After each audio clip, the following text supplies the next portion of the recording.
好，各位德萃嘅家長、Grade 3嘅家長，你哋好啊！咁咧嗱，我哋一陣間咧會喺5點半準時開始嘅。咁咧，如果你哋有朋友仔仲講緊過嚟德國嘅咧，就繼續過嚟啦。咁啊，如果你有朋友仔話佢今日嚟唔到我哋旺角嘅，咁佢可以上去我哋透過頭先發出嚟嗰條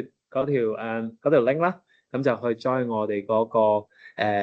online 嘅 meeting。咁我哋準時五點半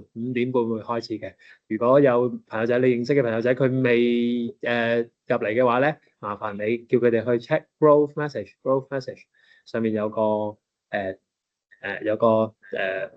link 連結係啦，有個連結，咁啊撳入個連結就會 join 到我哋噶，唔該晒。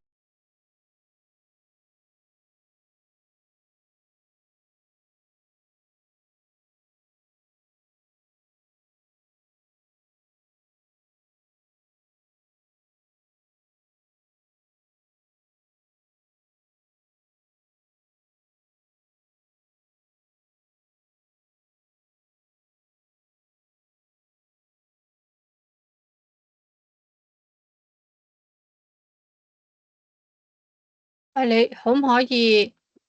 唔好再食啊？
好啦，各位家長大家好，咁我係朱校長，Mr. Yu 你請坐先。咁我哋仲有1分鐘左右咧，就開始今日嘅3年級升4年級嘅一個家長講座啦。現場有一位家長嚟到，所以所有問題都會問你係咪嗰啲好學生啊行為啦。咁好，咁如果各位家長我見到都有20幾位家長已經係上線啦，咁都係嗰句啦，你可以將頭先 Miss 媽都呼籲咗啦，可以將啱啱嘅呢個截圖啦，或者一個連結可以發去你嘅家長群啦，咁讓到大家都知。咁今日即係嗰個都會簡單嘅，即係好。咁都5點半啦，我哋正式開始啦。好，幫我撳錄影啦，因為 make sure 可以讓到miss 咗嘅家長亦都可以即係睇翻啦。咁再次多謝大家家長一路嘅支持啦。咁作為德萃學校咧，我哋今年咧係我喺度工作第8年係嘛？係啦，第8年啦，咁亦都係咧我哋喺德萃學校咧8年開始咗嘅電子書包計劃。但係回一回，因為我啱啱其實今日晏晝去咗參加一個即係結清嘅一個活動啦。咁我自己都講翻，即係我係其中一個分享嘉賓，咁講翻我嘅故事咧。其實咧我就喺2005年咧，即係而家回想喺2005年都係幾多年之前。已經係呢啲老人家，係啦，所以年之前咧，咁就同好多科技嘅伙伴咧一齊開始咗香港第一個嘅電子書包計劃咁樣。咁回首數翻起上嚟，我好多即係當其時嘅學生，而家已經係生咗小朋友添㗎啦，咁出嚟做嘢啦。咁即係講翻大概係乜嘢咧？就係我哋都知道即係媒介呢樣嘢其實不斷咁轉變嘅。即係以前當然。講古仔就係文字係刻喺龜板啊，寫喺布匹啊，咁跟住蔡倫造紙印刷術出現，係咪顛覆咗歐洲嗰個宗教啊？文藝復興啊，咁因為資訊其實從來都係只係寫喺邊度嘅問題嘅啫。咁但係大家都知啦，近呢10年咁就資訊大家紙媒都冇咗啦。其實大部分資訊我哋都係喺一個數碼嘅形式出現。當然我哋會明白家長就會諗，咁我小朋友隻眼又點啊？各方面係點啊？咁但係肯定一樣嘢就係你嘅小朋友進入佢返工嘅年代咧，點樣懂得操控一個工具係更加重要。咁尤其是 AI 嘅時代嚟到啦，咁呢個有排講，我可以講得1個鐘。不過按個 focus 咧就係我哋切實地合理地安全地讓小朋友去使用工具係非常重要，比起完全唔俾佢用係更加重要。咁所以咧，我哋學校嘅 policy 都係咁樣。去到我哋小學部4年班開始，4、5、6年班咧，我哋就讓到小朋友其中書包除咗有文具、紙筆、擦膠之外咧，其實小朋友都會多咗個新嘅工具㗎啦，就係一部平板電腦咁樣。咁當然啦，大家都知平板電腦有好多品牌啦，有水果嘅，有韓國嘅，有內地嘅，實在太多品牌啦。咁所以我哋作為學校容易管理，即係簡單嚟講，收埋佢，攞出嚟一齊撳嗰個掣。咁所以我哋都揀咗蘋果一個品牌，去讓到我哋學生成為一個統一嘅工具。咁有咗呢個工具啦，咁4、5年班會陪伴佢啦。咁FYI，咁成個學校嘅 policy 係點咧？當你嘅小朋友離開咗小學部啦，咁佢有好大機會80%我哋嘅學生都會加入翻我哋中學部啦。咁到中學部嘅時候咧 ，Grade 7咧，我哋就會又要再買多次咯。咁但係就唔買平板電腦啦，就會買一台即係完完整整嘅一個蘋果嘅一個MacBook Air 咁樣樣。咁即係我哋都係會落咗一啲即係我哋基本嘅想法，配合我哋嘅操作咁樣樣。咁其餘型號方面究竟你係自己帶嚟啊，或者你屋企已經有啦，咁咪用屋企嗰部咯。或者我哋會唔會有啲團購服務方面大家咁大家都知啦。而家 Rick 頭先開始都講 RAM 好難搶，係咪先？即係一 RAM 難求啊！咁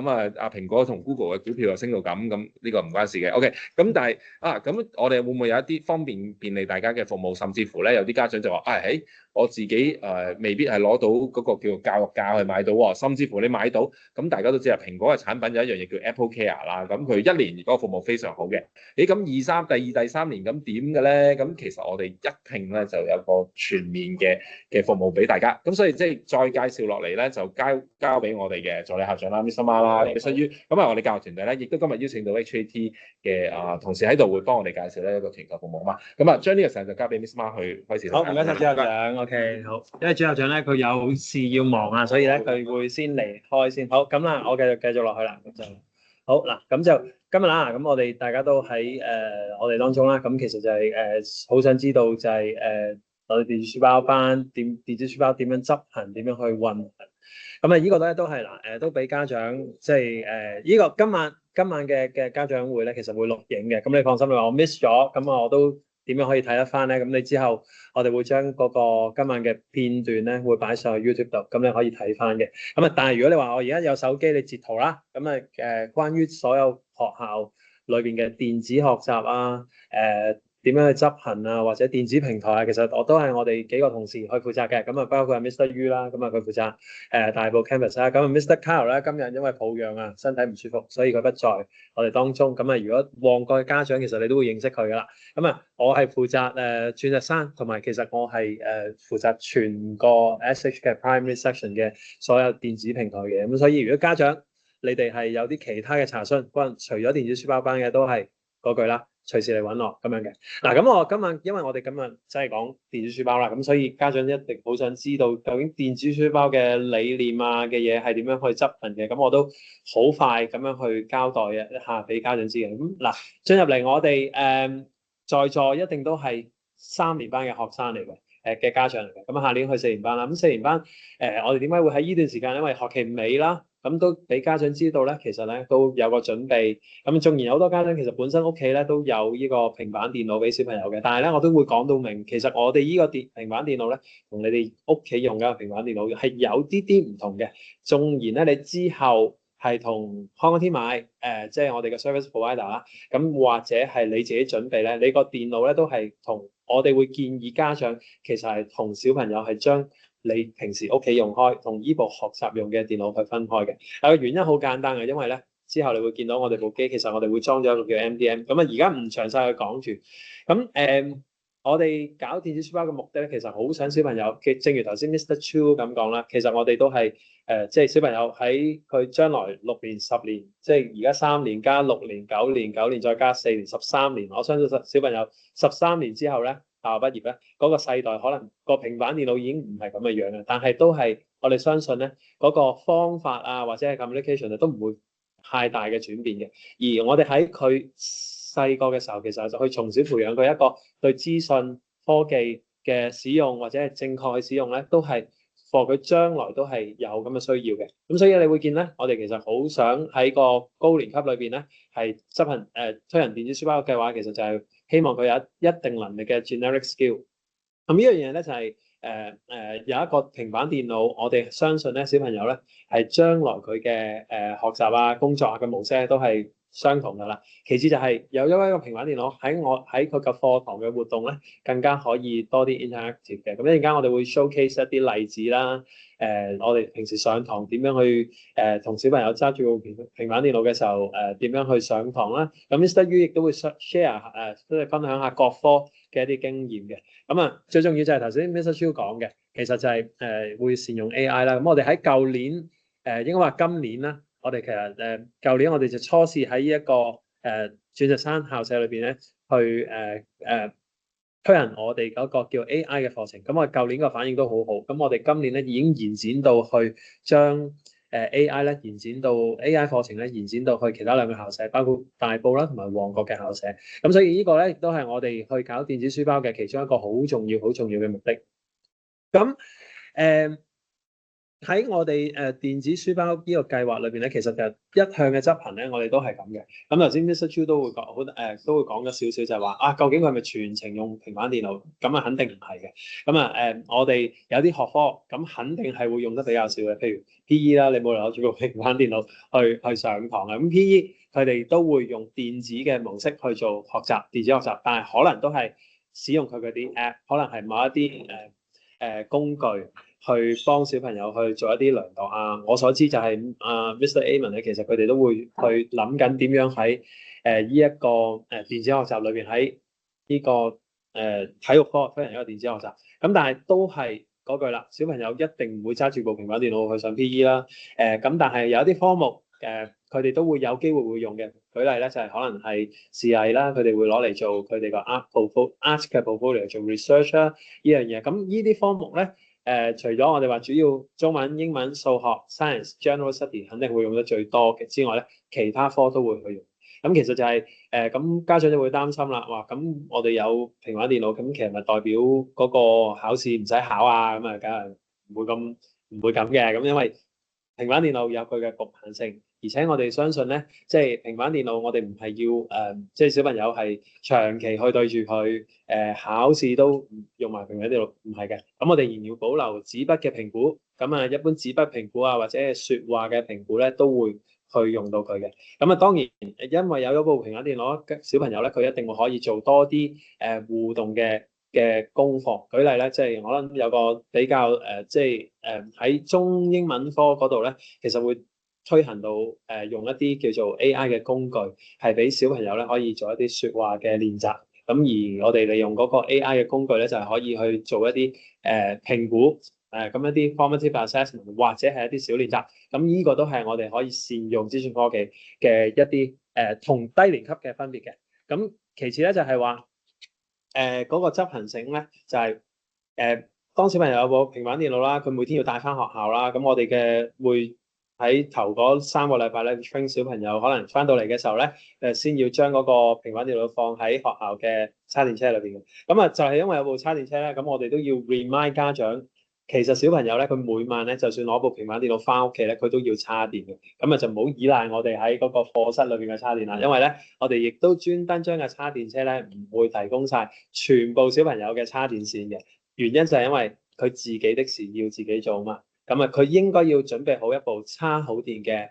平板電腦翻到嚟學校。咁呢個都係啦。咁頭先我哋講過話啊，咁我哋大概 lesson time 會有幾多時間會係做電子學習咧？會按科目嘅需要。咁但係我所知咧就係唔會超過50%嘅。即係舉例，你當一個星期有6堂7堂嘅中文堂啦，係咪？咁你當其實可能都係得一半時間3堂，甚至乎有啲時候按到科目嘅需要，佢喺嗰個禮拜都未必一定係要用個平板電腦去輔助學習嘅，要睇課題啦，睇埋佢嗰個學習內容需要啦。咁我哋話電子學習永遠都係㗎啦，適時適用就係我哋喺德萃裏邊去搞電子學習嘅其中一個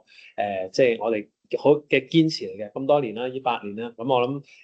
我亦都好少聽到家長講話啊，因為小朋友成日上堂攞住部平板電腦咩？不過我又會收到唔少家長就話啊，佢放咗學又要用平板電腦，成日都攞住部平板電腦。咁一陣間我會同家長講，其實我哋嗰個 MDM 咧有一隻輔助嘅 app。咁佢其實係幫家長咧去管理小朋友個上網時間。咁一陣間後邊，咁啊等阿 Mr. Yu 完咗嗰個佢嘅部分咧，我哋先再去做嗰個地方啦。咁咧，家長咧亦都可以按住你哋嘅需求啦，咁啊你哋嘅需要啦嘅選擇咧，其實將部平板電腦鎖喺我哋學校嘅。你話佢小朋友翻到屋企，其實佢有部平板電腦㗎，佢就使唔使再帶翻屋企咧？我就想學校幫我保管啦，其實都可以嘅。咁但係呢幾年咧，我都發現其實家長可能善用咗我哋嗰個 Parent MDM 嗰個 app，咁所以佢哋會都俾小朋友帶部電腦翻屋企，咁啊管教一樣嘢啊嘛。咁啊我哋又可以喺學校裏邊咧，咁我哋又會即係亦都有呢個服務，你亦都可以將部平板電腦放喺屋企嘅，放喺學校嘅咁樣咯。咁呢個都係我哋嗰個一般嘅做法啦，咁樣好啦。咁我去下好嗱，咁頭先咧都講過嘅，咁我嗰個通告咧，如果我冇記錯個通告個 number 就係2526-233，咁咧你話我 miss 咗個通告啊，咁啊但係唔記得咗去回覆，或者我想聽埋今晚先至去回覆個通告咧，其實都可以嘅。咁咧咁通告裏邊都講到明嘅，其實如果你經學校即係我哋有啲電子書，其實就係你又會有買電子書，又會買中文書，咁啊喺嗰個嚟緊嘅書單裏邊咧，3年班嘅書單咧，你會見到比較特別嘅，同你以往1、2年級嘅書單咧有1至3年級嘅書單咧有啲唔同嘅。咁佢話如果你買電子書咧，你買實體書咧會有個優惠嘅。咁啊中文啦同埋數學咧中文同埋依個人文科都會有類似嘅優惠嘅。咁依個就係我記得咧就係應該就係出版社特別做俾我哋學校嘅，咁德萃嘅。咁因為佢哋都鼓勵我哋嘅家長就話你可以買埋嗰個，你喺買電子書嘅時候咧你都可以買埋個實體書。咁我哋依個 option 咧係家長去決定嘅。咁亦都唔係話一定要買，唔係一定話要買電子書就一定要買實體書。咁我都希望家長按你哋嘅需要啦。你話我哋都想有本實體書幫小朋友去溫習，咁你就睇翻我哋書單上邊嗰個列出嚟嘅價錢去做呢個選購啦。好啦，咁咧就其次咧就係另外一個好重要嘅，無論家長係經我哋 service provider 啦、Hong Kong T 啦去買嘅電腦，或者你自己已經準備個平板電腦，咁你哋嗰、個、平板電腦咧拎到嚟翻學校咧，我哋都會必須要請你哋將佢叫做變成一部清水嘅機。咁因為咩叫清水機？即係話裏邊咧將所有你哋嘅以往如果有用開嘅平板電腦咧，請你將個 backup 啦，將啲相啦，好重要啦，小朋友嗰啲 account 啦，backup 咗。咁因為攞到翻嚟嘅時候咧，我哋會重新再幫佢倒入去我哋嗰個電子書嗰個系統裏邊。咁我哋呢個電子書系統咧，其實就透過一個平台叫做 Mobile Device Management， 其實佢就係一個去管理小朋友個 iPad。咁因為我哋都希望家長知道啦，因為學校裏邊我哋大概高年級我哋有600幾個學生嘅，咁所以我哋要管理咁多部機咧，其實每個小朋友管理咁多部機咧，我哋必須要有一個平台。咁呢個平台咧，亦都係要額外收錢嘅。咁佢係一個一次性嘅收費，咁就係由4年級第一個月咧，我哋會發一張通告俾家長，咁就係呢個費用咧就係480蚊，咁就係 for 小朋友3年去使用呢個MDM 平台。咁嗱，呢個 MDM 平台你上網可以揾得翻，你見到個價錢嘅。咁啦，但係我所知咧，就係佢本身只係依個平台咧，只係 for 嗰個叫做 Mobile Device Management 嘅啫。咁嗰間公司好好，咁佢係額外咧，佢送咗一個叫 Parent MDM 俾我哋嘅家長。咁即係話咧，你俾480蚊嘅時候咧，其實佢會額外送多3年嘅 Parent MDM嘅服務俾你嘅。咁 Parent MDM 係啲乜嘢咧？咁一陣間我喺後邊咧我會翻一個篇幅咧，大概10分鐘到啦，我會5分鐘到10分鐘啦，我會去介紹一下。咁我鼓勵家長咧，尤其是你話啊，其實我係雙職家長嚟㗎，我好多時候小朋友放咗學嘅時候咧，我哋未翻到可以管理佢上網時間，或者我係管唔到阿仔嘅，我又唔可以靠姐姐嘅咁樣。咁嗰個 Parent MDM 咧就應該都幾啱你用咁樣啦。OK， 咁去到9月度啦，我其實都會搞一個9月到10月啦，咁要睇睇我哋嚟緊嘅時間表，我都會搞一個 Parent MDM 嘅 workshop 俾家長嘅，咁都係好似一個 online 嘅形式啦，或者係一個好似今晚嘅形式啦，有 online 有面對面嘅，咁你哋亦都可以帶埋你小朋友嗰部機嚟到我哋中間，咁我哋會做一啲 demonstration 同埋教家長去點樣用嘅。好啦，嗱，咁頭先我講得好多啦，咁好似都未講到啊，今晚個最重要就係嗰個機，咁我哋有個要求嘅嗰部平板電腦，咁正如頭先 Mr. Chu 佢講嘅，咁我哋為咗方便我哋去管理啦，我哋會建議只係用一個平台，就係呢個蘋果生果嘅，咁啊生果嘅平台咧，咁我哋嘅經驗咧就係小朋友會比較易去操控，尤其是當我哋因為其實嗰個 A 字頭嗰個平台咧 ，Android 嗰個平台咧，當佢喺唔同機型裏邊咧，其實佢嗰啲掣咧可以喺唔同位置嘅。咁如果喺我哋一般上堂個方便嘅管理咧，我哋都會建議家長就算你係用咗好多年嘅 Android user，咁我都會建議你都係買一部Apple iPad 俾小朋友。咁呢個 iPad 咧，呢個係我哋 suggest 嘅型號嘅。咁其實你哋話如果你有本身已經屋企有一部可能唔係 iPad Air， 可能已經係一部 iPad 咧，其實你哋只需要係有最少128G 嗱，聽住啊，128G 嘅內存。因為我嘅經驗咧，如果你個內存個 storage 係太細的話咧，其實佢電子書咧可能裝2冊嘅電子書咧已經係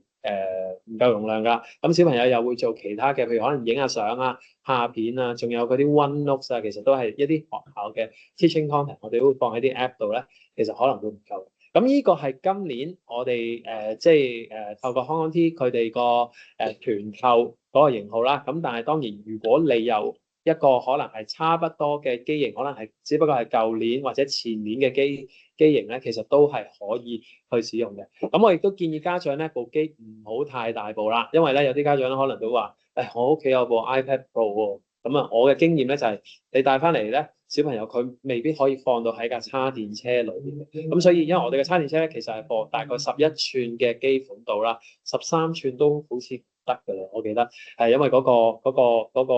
個 slot 咧係啱啱好，大概係放11寸嗰啲機，咁就 OK 嘅。咁我哋呢個今年團購嘅都係 M4，咁你話我嗰個唔係 M4 喎，我嗰個係 M2 或者 M3 喎，咁我都覺得仍然可以用到嘅。咁同埋要幫小朋友準備一支筆，咁呢支筆咧，其實你話Apple Pencil 好貴喎，咁咧其實咧雖然 Hong Kong T 嘅朋友仔喺度啊，今日啦，咁啊佢哋有 Apple Pencil 賣嘅，佢亦都會賣緊嗰個牌子咧，淨係 Apple 嘅。咁但係坊間咧有唔少嘅叫做嗰啲叫做代用筆啦，係啦，副廠筆啦，代用筆啦，其實都相當唔錯嘅。咁啊，但係我家長你可以自己去睇嘅咁樣，咁但係都係啦，嗰個 iPad 嘅型號啦，佢個 iPad 咧係需要有一個觸控嘅嘅屏幕啦，咁一定係觸控屏幕㗎啦，咁但係要用到支筆咁樣，咁呢個都係我哋嘅建議啦。咁另外咧，咁有啲家長咧都會頭先我講過話唔好，希望家長咧唔好為小朋友準備一部 iPad Pro，個原因就係因為其實佢放唔到落叉電車，同埋個機身實在太大部啦。咁咧我哋亦都唔建議家長咧去為小朋友帶部 iPad Mini 翻嚟，因為去輪到 iPad Mini 咧嗰個屏幕就實在太細啦，要蒙起隻眼去睇，咁我比較辛苦嘅。咁所以到家長咧都希望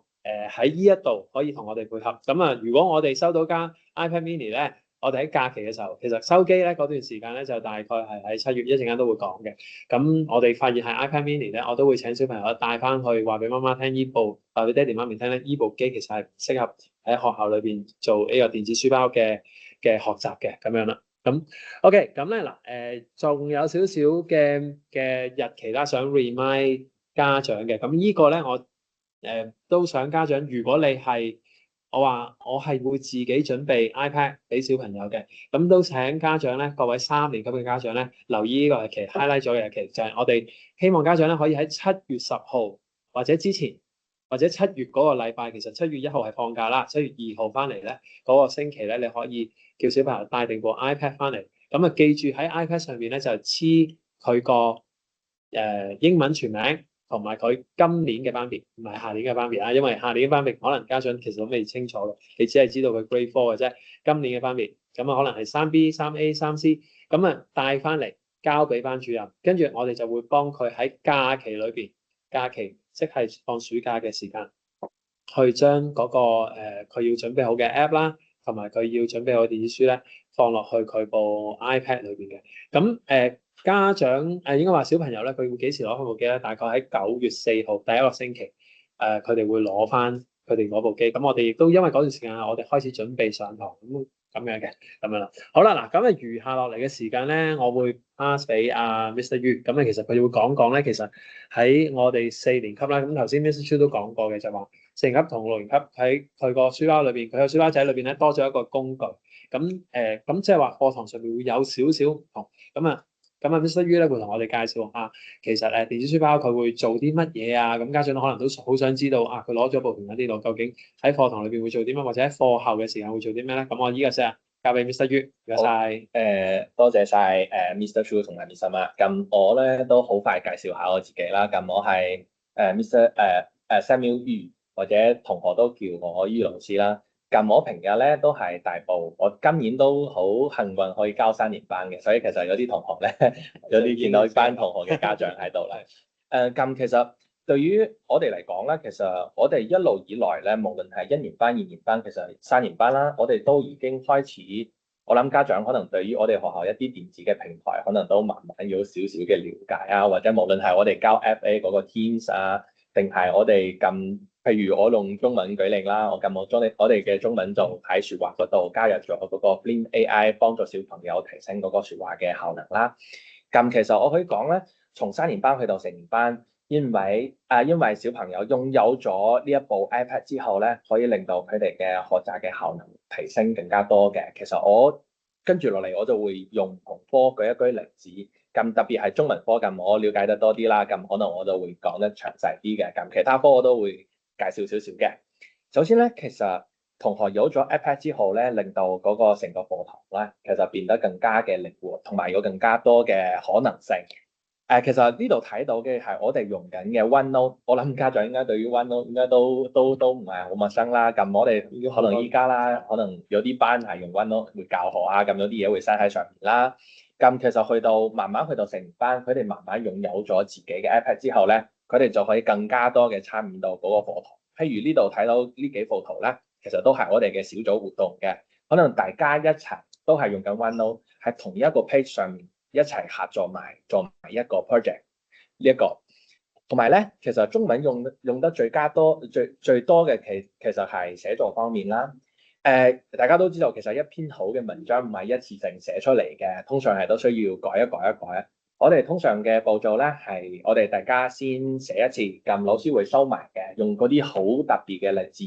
攞出嚟，可能大家一齊改一改，咁睇一睇。呢個同學邊度好好，讚一讚佢；邊個同學邊一個方面係可以改善得多啲嘅。咁其實呢度都可以睇到啦，呢個係老師影咗其中一個同學嘅作品啦。咁大家可以喺堂上，我覺得佢呢一度做得好好。咁但係呢度咧，我哋可以可能加少少嘢落去。咁其實就可以即場嗰個同學喺下面寫，全班嘅同學就即場就可以睇到。其實對於嗰個學習嘅效能係提升係好大嘅。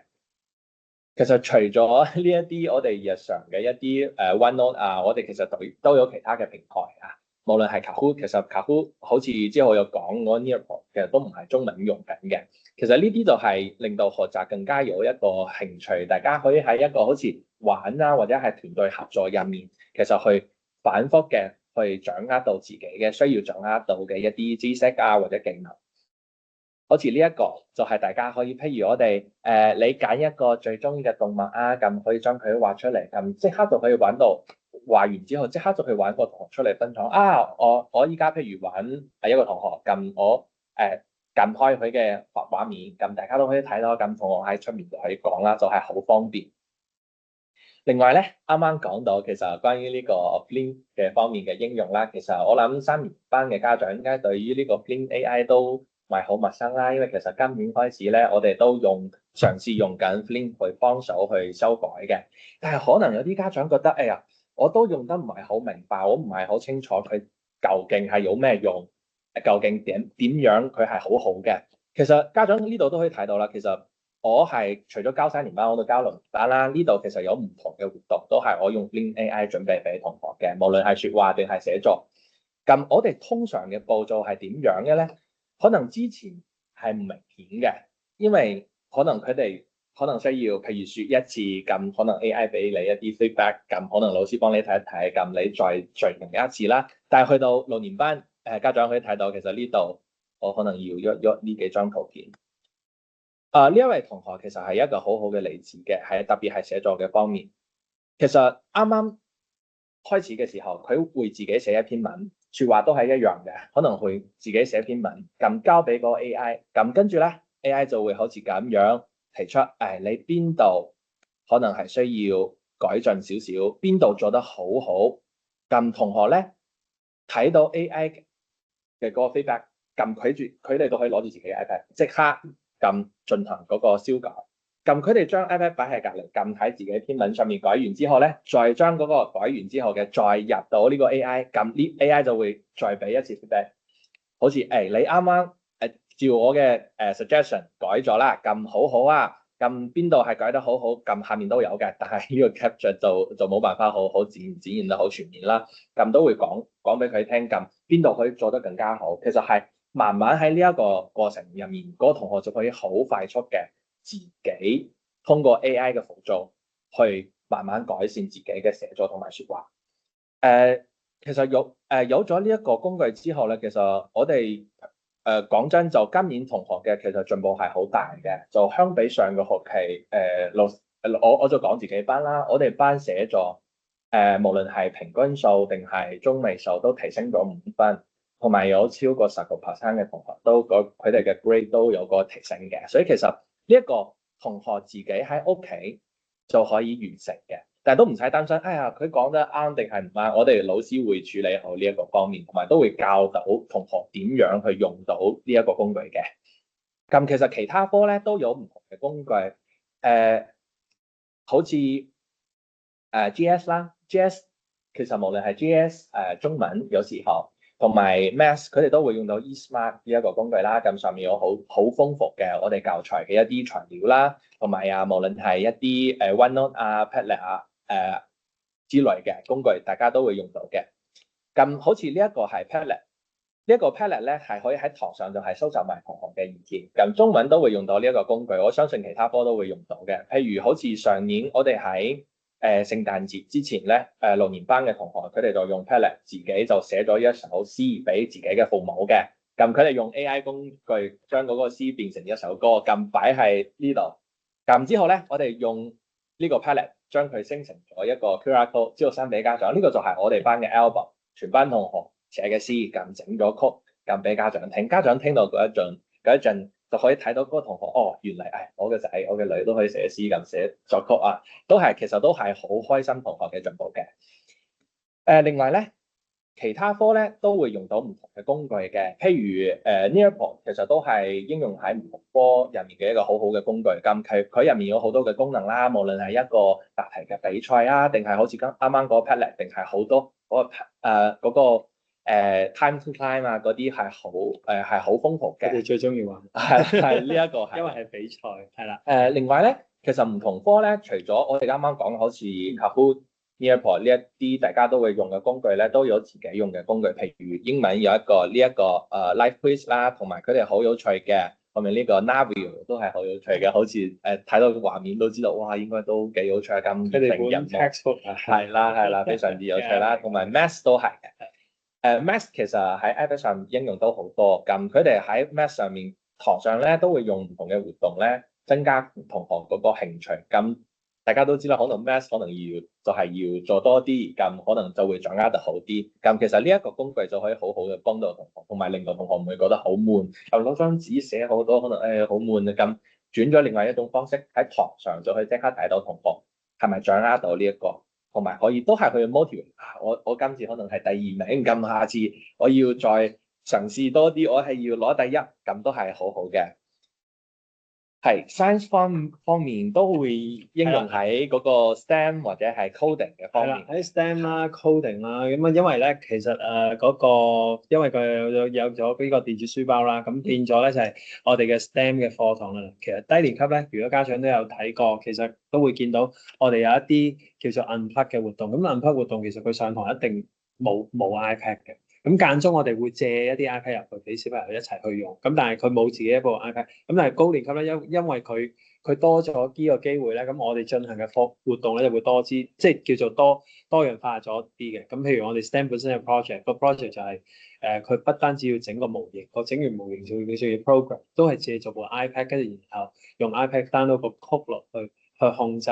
一啲叫做 smart 嘅 device 啦。咁呢啲都係我哋好想即係喺個令電子學習喺個課堂裏邊點樣可以令到小朋友多啲唔同類型嘅活動。咁頭先我記得咧係 Mr. Yu 咧，咁我要補充少少，因為 Mr. Yu 講嗰個咧 Flim 咧，我睇過好精彩嘅。佢哋高年級咧，咁啊佢哋一樣係喺本叫做你哋嗰本寫作個 book 上面去寫作嘅。咁但係因為 Flim 嗰個佢有一個好犀利嘅強勁個功能叫 OCR，佢認嗰啲中文字咧認得幾好。咁所以咧，老師頭先你話所有嘢都好似 AI 去做晒，咁究竟老師嘅角色係點咧？其實老師做咗好多功夫先至去用個平台，因為佢要先去叫做將個 rubrics 咧寫作嘅要求擺咗喺個 AI 裏邊，咁個 AI 咧就會去跟住嗰個寫作嘅要求，而俾翻一啲 feedback 小朋友。咁所以你見咧，其實最重要同以往個分別就係喺低年級，可能咧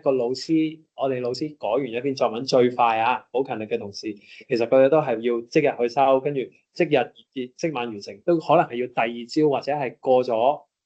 下一個課堂先至可以派翻俾小朋友。佢攞到嘅 feedback 咧唔係最快嘅。咁但係我哋電子學習咧，好多時候就係我哋好強調就係話點樣可以令嗰個學習效能提升咧，其實透過呢一個我哋叫做嗰個回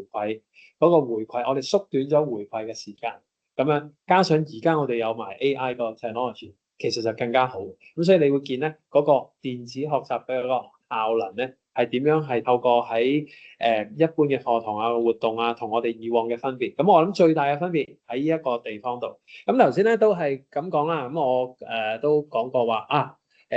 咁。有一隻 app 好似叫有一個平台好似叫 MDM 咁家長都話啱啱第一次聽唔知咩嚟喎咁啊。好啦，嗱咁我而家就講啦。咁 MDM stand for Mobile Device Management。咁其實係一個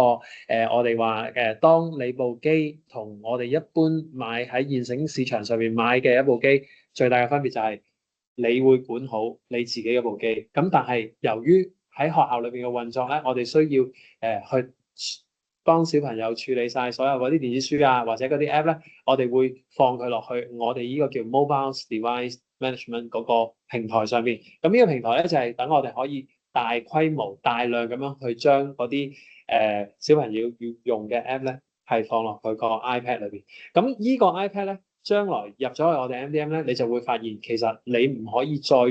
幫小朋友加你哋本身自己可能載咗好多 Apple user 啊，你就話可唔可以再用自己嗰個 Apple ID 咧？咁就冇嘅。咁因為嗰個 Apple ID 嗰個 right 咧，嗰個我哋會攞咗，學校會 manage 住3年先，因為你俾咗480蚊，咁我哋依480蚊咧就係好似一個託管嘅費用咁樣，將所有你要用嘅 app，我哋會透過學校個 App Store 去擺落去小朋友嗰部機嗰度。咁呢個亦都係省卻咗一啲時間，因為其實喺我哋個MDM 個平台裏邊咧，好多時候如果家長用過所有嘅平板電腦都知嘅，你要可能好多時候除咗你隻 app 即係舊到好舊，嗰部機都可能支持你唔住嘅時候，佢先至會自己幫你自動更新。否則你發現咧，如果你要更新個 app 咧，其實你好多時候要自己主動去嗰個 App Store 做呢個動作。咁但係喺我哋用 MDM 嘅呢個平台咧，我哋其實最方便就係我哋嘅同事只需要坐喺佢個位度去管理晒所有600幾部機，咁我只需要撳一個掣咧，我就可以將小朋友嗰部機嘅 app 咧去更新，亦都可以做 iOS 嘅更新。咁即係話你家長，如果你成日用iPad 嘅時候咧，你就會知道咧，蘋果會隔大概可能3至4個月啦，或者好多時候都會有一個重大嘅更新，可能係3至4個月啦，可能係甚至乎1個禮拜啦。當佢發現佢出佢嘅嗰個 OS 咧，佢有啲 bug 咧，佢哋都會好快有一啲叫更新嘅方法。咁呢個喺我哋嗰個 MDM 裏邊咧，家長亦都可以省卻咗幫小朋友去管理呢一樣。佢嗰部機嗰啲 app 啊，或者係佢嗰個本身嗰個作業系統嗰個 operating system 嗰一個煩惱嘅。咁所以喺我哋個 MDM 咧，其實就係我哋會做呢一樣嘢嘅。咁所以喺個 iPad 上面咧，我哋嘅600幾個小朋友啦，咁咧其實佢哋嗰個 iPad 上面所要有嘅 app 咧，都會係一樣嘅。咁呢個咧係嗰個我哋講嘅。入咗去我哋嗰個 MDM 之後咧，佢嗰個小朋友嗰部機嗰個叫做 desktop 啦，咁你會見到咧佢嗰個，我哋甚至乎連佢嗰個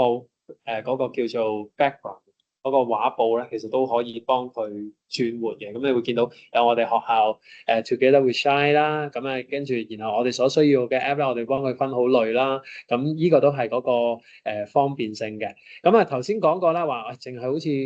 方便你啫喎 ，Mr. Mark。咁其實你咪話過有個叫 Parent MDM 嘅啦，咁我就而家用少少時間去講呢一個 Parent MDM 係啲咩啦。嗱，呢個 Parent MDM 咧就係當小朋友嗰部機俾我哋去接管咗佢個管理之後咧，我喺開學嘅時候，大概9月中到9月尾咧，我就會發放經 Rove 嗰個通告，發放一個叫做 Parent MDM code 俾各位家長嘅。咁啊家長攞到一個好長嘅曲咧，我上面有晒 instruction guideline 嘅，就會叫家長去個 App Store 度去 download 一個叫做 Parson 嘅 app。咁呢個 Parson 嘅 app 咧就唔係淨係蘋果平台嘅。咁其實如果你係用緊 Android 嘅電話，你都可以去 download 嘅，因為 Android 機亦都可以去管理小朋友嗰部 iPad。又或者係你本身係 Apple 嘅，更加係可以管理到啦，因為其實佢就係喺2個平台上面都有呢一個叫 Parson 嘅 app 嘅。咁啊嗰個作用咧就係做啲咩咧？其實嗱，返咗學嘅時間管理嗰個app 咧，管理小朋友嗰部 iPad 咧，好多時候就係嗰個 right 咧去咗學校嗰度嘅。咁但係好多時候家長咧就會有個即係喺我哋搞電子書包第1年咧，其實佢哋已經有呢個訴求啦。佢話放咗工嘅時候，我嘅小朋友咧攞部 iPad 啊，成日上網啊 ，Mr. Ma，你有冇啲方法啊？咁樣我話其實最簡單就係你喺屋企 cut 咗嗰個 WiFi 佢嘛，喺嗰段時間。但係咁你 cut 咗 WiFi，咁我嘅工人啊或者我嗰啲有啲 CCTV 好多，而家好多嗰啲 CCTV 放咗喺屋企裏邊嘅，咁我用唔到喎。咁啊，咁呢個 Parson MDM 咧嗰個 app 咧就好方便啦。咁你可以喺放學時間之後咧，就去接管咗嗰個小朋友嗰個 iPad 嗰個管理。咁所以喺家長嘅角度嚟講咧，我哋喺依2年、依3年咧，其實都係一路將嗰個學校管 app 嗰個時間咧，或者管理小朋友嗰個 iPad 嘅時間咧，由朝頭早嘅8:20 set 到去3點半嘅。咁3點半之後咧，我哋就會將嗰個 right 咧，佢就俾翻家長。咁所以家長咧可以喺你見到學校 set 咗原來係3點半之後咧，你可以喺3點半之後可以管理佢，例如管理佢咩幾時上網啦，或者係管理佢用啲乜嘢 app 都得嘅。咁呢個都係嗰個 Parent MDM 嘅好處嚟嘅。咁啊，依家你咁快即係我 send 咗張相出嚟啦，咁你都唔使急不及待嘅，因為咧你而家用唔到住嘅，因為你未有嗰個叫 Parent MDM code 啊。咁啊喺註冊啊嘅所有過程咧，都同我哋嗰個 Growth App 都好似嘅。你只需要你個電話啦。咁頭先都講過嘅，譬如有一個叫做 Parent MDM Code 嘅。咁你當你用咗個電話註冊之後咧，我睇埋我個通告，呢個通告9月中或者9月尾到呢啲時間咧，我就會發放俾家長。咁就你就用呢個 device code 打入去咧，你部手機就會同小朋友個 iPad 咧去 link up 咗嘅。咁 link up 咗之後咧，可以做啲咩咧？就係可以做以下呢幾樣嘢。例如小朋友可以幾時上網，咁佢有 free time 啦，佢可以用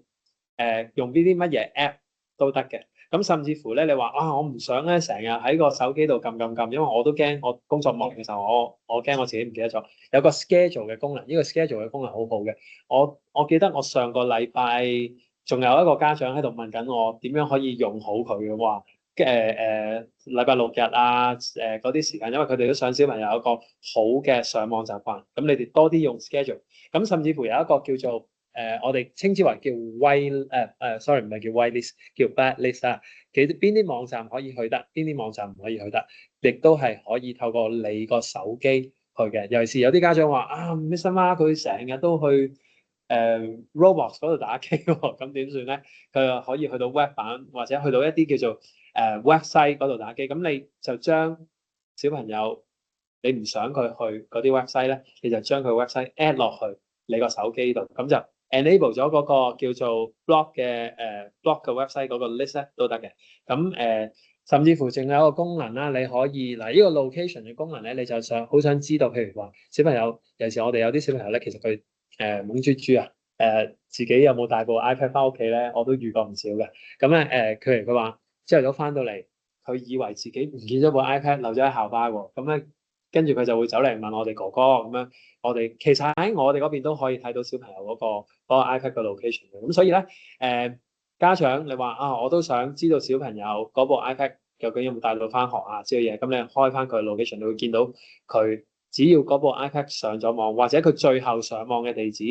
嘅最後上網嘅位置咧，其實都係睇到嘅。咁樣咁隔離有個 control 啦，咁呢度都唔講，其實就係都係你可以控制到佢幾時佢嘅用邊啲網站啊，或者佢裏邊嘅功能啊，都係透過你手機上邊呢啲咁嘅鍵咧，好簡單咁樣去用嘅。咁其實我都一路同依間公司咧有緊密嘅提議嘅，因為其實佢哋都有啲我哋稱之為好似有啲漏洞啊，有啲家長咧好叻啊，因為可能佢用得熟過我哋。佢用得熟過我哋學校，咁翻到嚟咧都講咗俾我聽啊，佢可以優化啲乜嘢，尤其是優化嗰個叫blacklist， 有個 blacklist， 我其實叫咗佢哋下年咧就放埋一個叫 whitelist， 因為嗰個 blacklist 咧原來都好犀利下嘅。佢翻到嚟學校咧，譬如我之前有個家長咧，其實佢都因為佢話俾我聽，小朋友成日喺屋企用呢部 iPad 去睇 YouTube， 咁跟住佢就將佢放咗落嗰個叫做 blog 嘅 website 嗰度 ，YouTube 咧就成為咗 blog 嘅blacklist。咁依個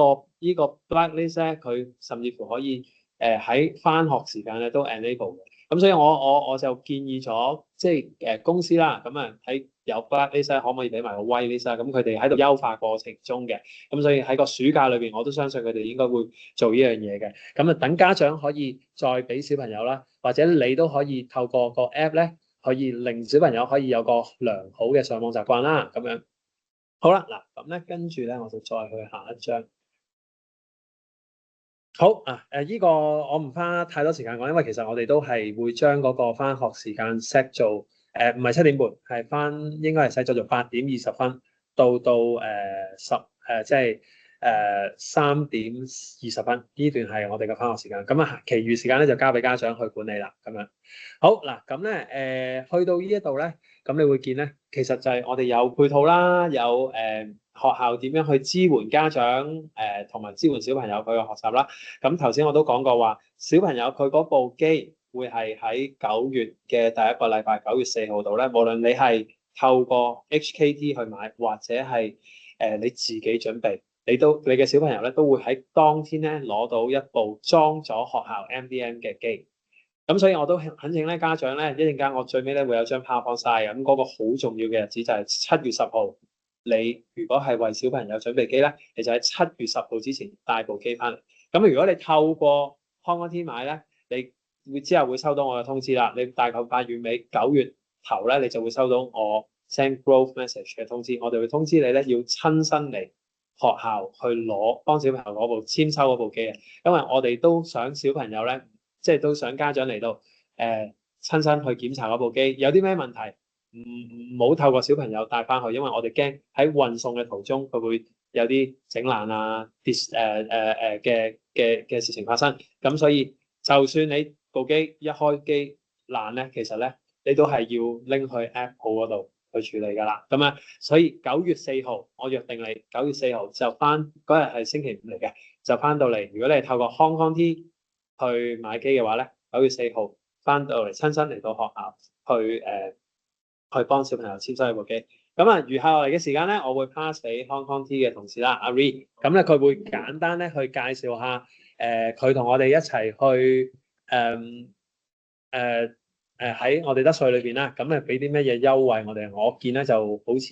似話而家啲 iPad 好難買噶嘛。咁咧係嘛 ？iPad 易啲係嘛 ？iPad 易啲，iPad 易啲。OK，咁但係咧都相當有相當好嘅優惠咁啊。交俾時間俾阿 Ri，唔該晒。係各位家長啊，今日我代表HKT Education 啦，即係同各位家長去介紹翻我哋即係一個iPad BYOD 嘅優惠啦。OK。係啦，咁其實咧，今次我哋同學校就即係溝通咗，會做一個團購式嘅優惠咧，就係做一個 iPad Air M4呢個型號嘅，係咁亦都會就住學校係4、5、6年班一個學習階段啦，就有3年嘅 Apple Care Plus 嘅保養嘅。嗱，咁大家要記住 Apple Care Plus 咧，你哋喺出邊坊間買咧，即係得2年嘅啫，即係第1年加 extra 1年，第2年。係咁我哋呢一個係 for education 版本咧，係有3年嘅保養嘅，係咁而個價錢係都相對優惠嘅，係688蚊，因為你哋喺坊間2年已經要差唔多500蚊嘅啦，係啊，佢只係俾到100幾蚊就有第3年，同埋佢呢一個保養咧係會有一個叫做 include 曬所有你周邊嘅產品嘅，即係你一次過買埋部 Apple Pencil 啊，所有嘢都一次過包括曬。咁我哋陣間仲會講埋嗰個訂購嘅流程程序啦，同埋個付款方法啦。咁之後大家可以有問題可以再繼續慢慢咁講啦。係啦，咁嗱，今次大家都知嗰部iPad 咧就係即係最新嘅型號iPad Air 啦，係咁11寸嘅。咁頭先都講話我哋呢一刻我哋去俾學校去購買嗰個咧係256G 嘅機嚟嘅，係啦，因為即係256G 嗰個型號咧就比較會充足啲啦，個內容係啦。個內存係啦，咁個筆咧，我哋就會提供翻Apple Pencil Pro 嘅，係啦，因為呢個都係即係過往幾年啊，有陣時都試過話 offer 翻嗰支Apple Pencil USB-C 嗰支因為佢充電咧，佢唔係磁吸充電嘅時候咧，啲同學仔有陣時插喺部機度充電就好容易整斷支筆啊，即係反而有個 damage 添啊。而家用呢支筆係磁吸充電，一趴落去就充到電啦。咁呢個係會相對地方便啲，同埋個壞率少好多嘅。因為我哋相對其他唔同嘅小學咧，佢哋有陣時都係會取態買支平啲嘅筆，咁唔係無線充電嘅，咁佢壞率好高嘅。嗱，你買咗 Apple Care 壞咗整爛咗都有得補嘅，不過如果係一個叫做意外，即係你哋唔小心人為損壞啦，你充電嗰個叉電位斷咗。咁佢哋係需要俾一個200零蚊嘅維修費嘅，係啦。嗱，如果你話支筆如果唔係有即係物理性嘅損壞啦，即係唔係話踩爛跌爛啊，普通壞咧，好似你手機咁無限整嘅，即係你大家 iPhone 壞咗，其實你拎去 Apple Shop 佢都會同你維修啊。你唯一嘅問題就係、你俾架車剪過整爛咗，即係有一啲人為嘅損壞，佢先會 charge 你一個叫做一個意外嘅維修嘅錢嘅啫。係啦，咁大家都可以睇翻啦，我哋依一刻 offer 俾學校嘅價錢嘅，係咁部 iPad Air 第4代啦 ，M4 呢、個唔係第4代 ，M4 版本係佢哋已經唔係叫第幾代啦。係啦 ，iPad Air M4 呢個版本太空灰呢個型號啦，係咁本身部機咧，我哋而家 discount 到係4843蚊，咁佢原價應該係5499、5399，即係其實都基本上做咗個9折嘅 discount 㗎啦。係啦，咁大家可能有好多家長都話唔係喎，我上網見到有啲唔知乜乜教育優惠啊，呢個優惠嗰樣優惠啦。嗱，大家要記住，全香港嘅中小學生咧係 enjoy 唔到任何 Apple 嘅教育優惠嘅，除咗我哋去學校做呢啲教育優惠之外，因為佢哋嘅教育優惠只係課大專生，淨係得大學生有大學生學生證，同埋每一個大學生咧只係可以買1個 unit 嘅啫，即係佢就算佢喺中大度，喺科大度，佢只係可以買1個，因為依家好嚴謹嘅，我哋係Apple 係會記錄咗佢一個學生證，即係呢一個人只係可以買1部，係啦，因為即係很久以前咧，有啲學生就不停咁買幾部去賣去先達做水貨啊，依家冇呢樣嘢發生唔到㗎啦，係啊，因為個 credit 係箍得好緊嘅，所以喺學校嚟講，亦都有啲家長嘅時候都問我可唔可以用呢個價錢買2部啊？都唔得嘅，因為總之每一個學生，我哋最尾都要學校交翻個名單出嚟，上翻俾 Apple 嘅，所以就基本上每一個名單你要記住每一個學生名額係1個機，每一個 device 都係1個 unit 嚟嘅，係啦。咁當然你哋有啲方法，可能第啲同學仔唔買，你話借佢咁得，你自己去處理啦。總之我哋只係因為最尾會選個採購方法咧，係一個 online portal 嘅形式去採購咧，我哋係只係放咗每一個 account 係可以買到1件產品嘅啫。係啦，所以嗰個即係你想買多件都唔得嘅，係啊。咁大家見到呢個3年呢個 Apple Care 全方位保養啦，即係頭先都講啦，佢係包埋支 Apple Pencil 嘅，係啦。咁大家就我都建議係真係一定係買咗個保養去嘅，因為3年小朋友個意外咧，真係大家話唔買嘅，同埋呢個世界好得意嘅，買咗咧永遠都唔會跌爛嘅，永遠跌爛嗰啲就係冇買嗰啲跌爛，唔知點解年年都係咁嘅喎，總係啲家長就話自己，我個小朋友好乖嘅，唔會整爛嘅，不過最尾就係佢出事咯，係冇買嗰個，唔知點解呢啲定律嚟嘅，即係總有呢啲咁嘅事件發生啦。咁所以我哋都建議係真係買翻咯，因為有陣時都好尷尬嘅就係，隔離嘅同學仔整爛咗你咁，其實都好麻煩嘅，係啊，即係書包啊，佢揈一揈咁撞跌啊，因為通常都係一啲好無心嘅嘢，都好難界定嗰個意外位啊，係啊，即係就算即係大家唔係有心，都好難處理嘅呢啲嘢。咁我哋會極之建議你買翻個保養啦，同埋個保養都真係好抵嘅，係啊，出邊買唔到嘅，你喺出邊坊間真係買到2年嘅，呢個係3年嘅，係啦。咁嗱，頭先都講一講個意外保養咧，個範圍咧就係當若果你嗰個產品真係有損壞嘅話咧，你好似 Apple Pencil 咁樣，Apple Pencil 鋪咧，你哋嗱呢個係喺 Apple 節錄落嚟嘅，咁佢會定期去更新嘅，因為都係我哋之前 cap 咗落嚟，咁佢如果佢之後加價嘅話，都係跟翻 Apple 嘅價錢嘅。不過依家都係228蚊，就係你支筆如果跌斷咗，總之嗱，我哋所講嘅跌爛咗任何嘢，你要有翻個屍骸嗱。我哋成日都講，你唔可以唔見咗支筆啦，賠唔到俾你，你要有翻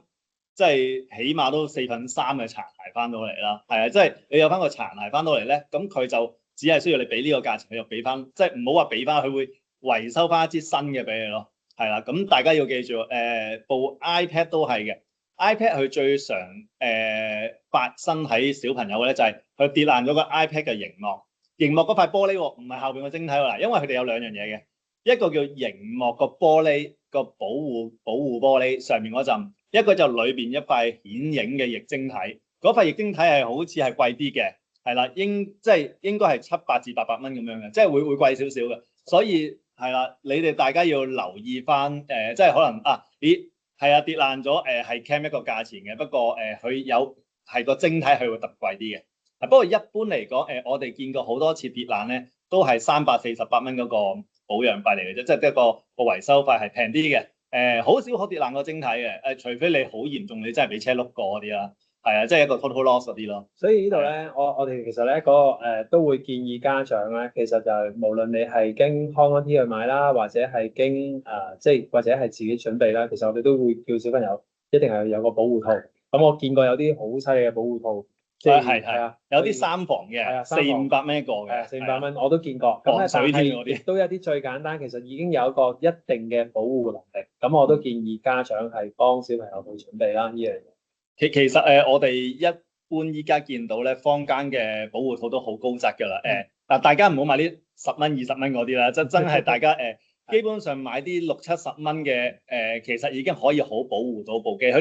哋個包邊咧，只要係包實咗部機咧，基本上我哋見過好多次跌落地下係唔會爛嘅。通常最 fragile 咧係啲角落頭，係啲角落頭跌落地下，基本上依家好保護性好高㗎啦，好少爛嘅。係啊，即係呢樣嘢，大家只要買翻個標準嘅保護套就得㗎啦，即係同埋要 fit 咯。係啊，即係大家都要明白，買翻個啱 size 啱型號嘅咁就 OK 啦。係啊，即係千祈唔好話呢個套佢話啱佢可能出俾 iPad 10嘅，你就攞部俾 iPad 11，可能爭少少就係嗰1-2 mm 嘅位咧，令到你一跌嗰陣時就會爛㗎。即係所以大家買翻個啱 fit 嘅型號就得㗎啦。跟住下一頁係啦，好係啦，咁維修啦，大家要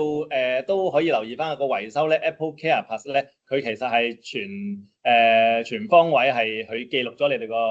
serial number 嘅，只要大家用翻你哋嘅 Apple ID 上翻去 Apple Shop 嘅 Genius Bar 去 book 翻咧，咁其實攞翻部機去你哋 booking 嗰一間 Apple Shop 就可以維修噶啦，同你哋整 iPhone 一樣嘅，即係如果大家有整個 iPhone 啊或者 Mac 機啊咁樣，其實成個狀況係一模一樣嘅。係咁嗱，記得啦，你哋若果係壞支筆嘅時候咧 ，Apple 好得意嘅，你一定要去維修嗰陣時係要連埋部 iPad 同埋支筆一併過攞去，因為佢哋會對翻你個維修單，究竟你部機係咪連埋呢支筆一齊去買嘅？係啦，佢哋會對翻晒燒啦嘛，因為如果咪你換咗第二支筆落去都得㗎嘛。嗱，呢度我有少少補充俾家長嘅。咁頭先我哋講過話咧，小朋友咧部機咧嗰個，因為佢入唔到 Apple ID 嘅，所以佢係冇自己嘅 Apple ID 嘅。咁但係家長點樣處理咧？其實我哋嘅經驗就係啦，你用你去 Apple 上面申請一個 Apple ID 就得㗎啦。我嘅經驗就係話，跟住然後佢裏邊有得 option 俾你揀嘅。Genius Bar 嗰度咧有一啲 option，譬如話你係有啲咩問題，你就 book 咗一個 reserve 咗一個 time slot 就得㗎啦。咁你去到即係你話我依部機有問題，咁佢係睇個 time slot 同埋認你個身份證同埋嗰個 Apple ID。佢就會幫你維修。咁縱然嗰部機嗰部機本身上面係冇小朋友嘅 Apple ID 都可以嘅。咁第二咧就係咧，當你要帶經康康 T 嘅機，經康康 T 去買嘅機，或者你部機本身可能係自己去已經準備好嘅，咁嗰部機咧，當你要拎翻去 Apple 嗰度去維修嘅時候咧，記緊叫小朋友或者你打個電話翻嚟同我哋講，我哋會先喺我哋個 MDM 個後台咧解除咗個 MDM 嘅嗰個限制先。如果唔係咧，你哋去到依一個 Apple 嗰度咧，佢哋係冇辦法幫你整嘅。咁所以好多家長咧，佢話我拎咗佢一次，佢話唔肯幫我整喎。咁點解咧？就因為可能你未通知我哋學校，咁我哋其實隨時都做到嘅。你唔使叫小朋友同佢講，可能小朋友唔識同你講嘅，你就打個電話翻嚟，你話我係阿陳大文個爸爸，我小朋友部機其實係要拎去 Apple 度維修。請你可唔可以幫我喺 MDM 個後台解除咗嗰個 MDM 先？咁我哋解除咗 MDM 咧，你再拎翻去，跟住拎翻嚟嘅時候就通知我哋嗰個 MDM 嗰個部機已經整好啦，麻煩你再幫我哋入翻去 MDM 嗰。咁呢個係一個好方便，我哋都撳一個掣就已經可以處理到㗎啦。唔該晒。係，咁即係大家要記住要移除 MDM 先去維修啦。係啦，冇錯。係啦，咁我再繼續講就係大家去採購嘅程序啦。咁之後咧應該會收到學校一個。即係通告咧，就話俾你聽幾時係可以開始去採購嘅。應該話通告已經發咗。咁咧就係因為我就嗱，家長你今晚可以 join 到我哋呢個呢個 MDM 嘅家長會咧，原因就係因為通告上面其實已經有個採購嘅程序，亦都要求咗家長咧去提供一個聯絡電話啦，同埋一個電郵嘅。咁只要你已經係話我想透過康安 T 去買。跟住，然後你嗰度 submit 咗，你補咗所有嘅你已經 input 咗所有資訊喺 reply 咗我哋個通告咧，咁家長已經可以做到呢樣嘢㗎啦。咁啊我嘅通告係未截止嘅，有一個冷靜期，今日係6號，其實我個通告係6月15號先截止嘅，咁所以咧到6月15號之前咧，我亦都會提家長盡快去覆我嘅通告啦，因為咧蘇州過後冇聽到啊，因為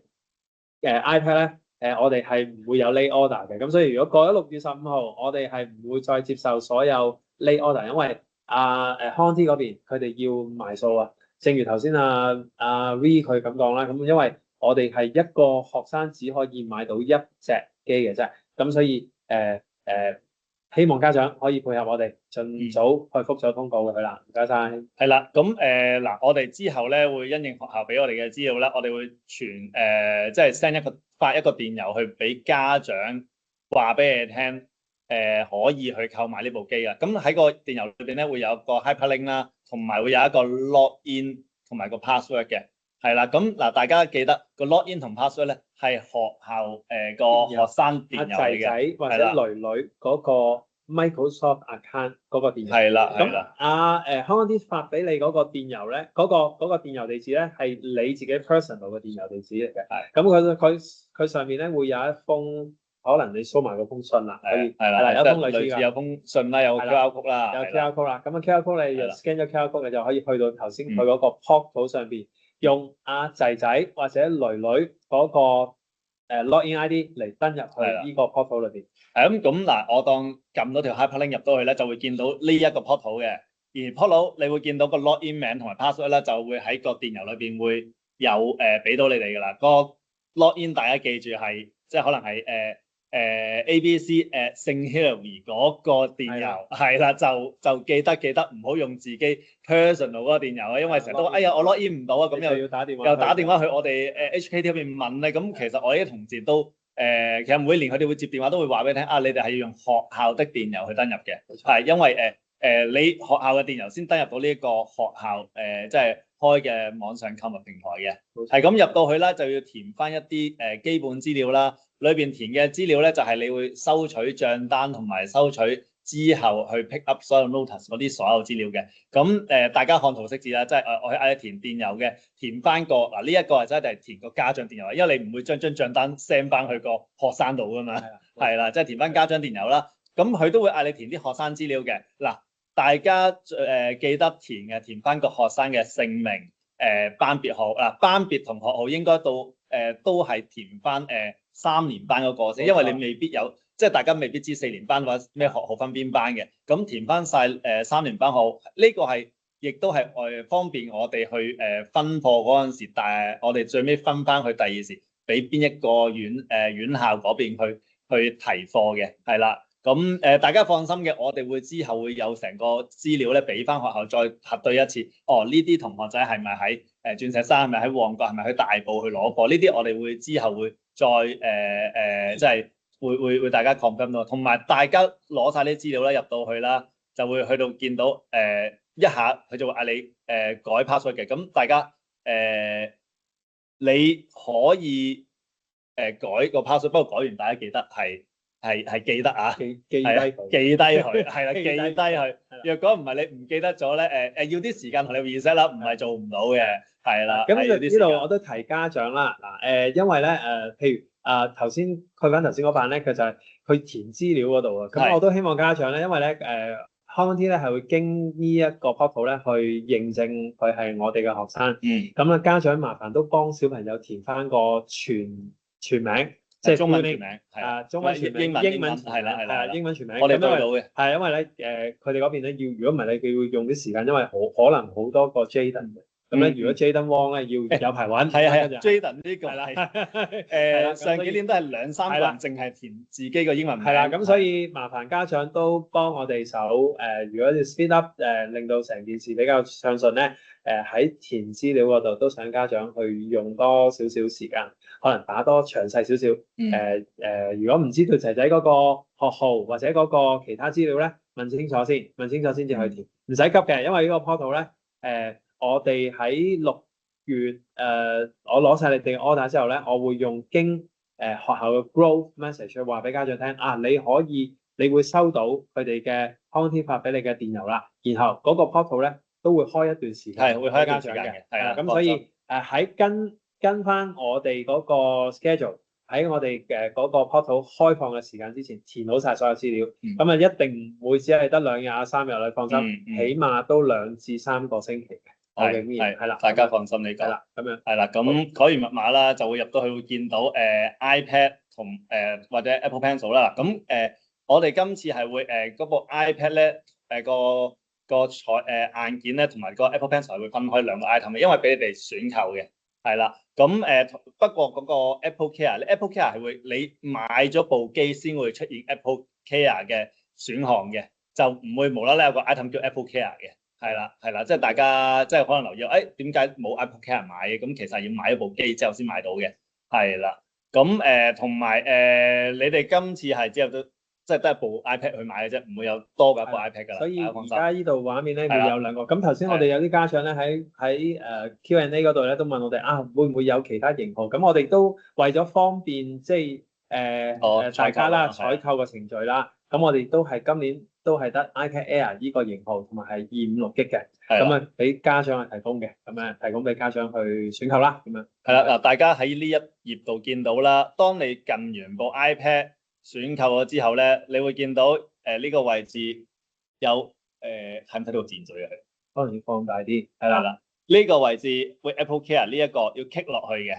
係啦，即係你記得，若果你哋要採購 Apple Care， 記得喺呢度撳落去。係啦，嗱，每一年都總有家長購買嗰陣時漏買咗㗎。嗱，咁嗱，我絕對唔期望大家漏買咧，因為漏買咗咧唔係附加唔到嘅。不過大家會發覺買完之後發覺張單，咦，我漏買咗 Apple Care， 咁點咧？咁就要最尾我哋有個熱線電話啦，你要打去我哋 hotline 去跟翻張單，佢要 trace out 好多嘢，就要同你對一啲資料啊，然之後搞完之後，仲要係喺一個over the phone 嘅時間去同你落翻個 order， 加翻嗰個 item 落去，係做到嘅，不過會大家嘥咗啲時間咯。所以大家如果真係買 Apple Care 嘅時候，記得買機之後記得 click 埋個 Apple Care 嗰個 item 嗰一個選項，係啦，即係大家記得呢樣嘢得㗎啦，係啦。咁確認完啦，佢都會話你買咗幾多 item 幾多錢啦，然之後就再佢會有一個俾翻之前你哋入嘅學生名啲資料，大家對一對有冇問題。然之後咧有一個 shipping address 嘅，咁應該我哋 default 係 ship 去學校先嘅，咁因為你哋唔知道自己嗰一刻係去邊個校舍啊，所以我哋應該唔會俾你哋選擇話你要送去邊個校舍，之後會我哋同學校去夾嗰陣時再一拼個分翻去送去你哋嘅讀即係就讀嘅校舍㗎啦。係啦，不過家長都放心嘅，即係譬如你今年其實我哋過往都有啲有啲咁嘅經驗㗎啦。咁咧，譬如今年小朋友咧，佢係喺旺角校舍度讀書啦，假設。咁但係可能因為一啲原因你會搬屋，咁啊會搬去想同我哋學校申請咗，就係話喺4年級嘅時候咧會轉去可能 let's say 轉去大埔校舍咧，咁而又轉到喎，記住又轉到嘅時候咧，其實我喺8月嘅時候我會收到啲資訊，我哋一拼過咧會話俾阿 Ree 聽，咁啊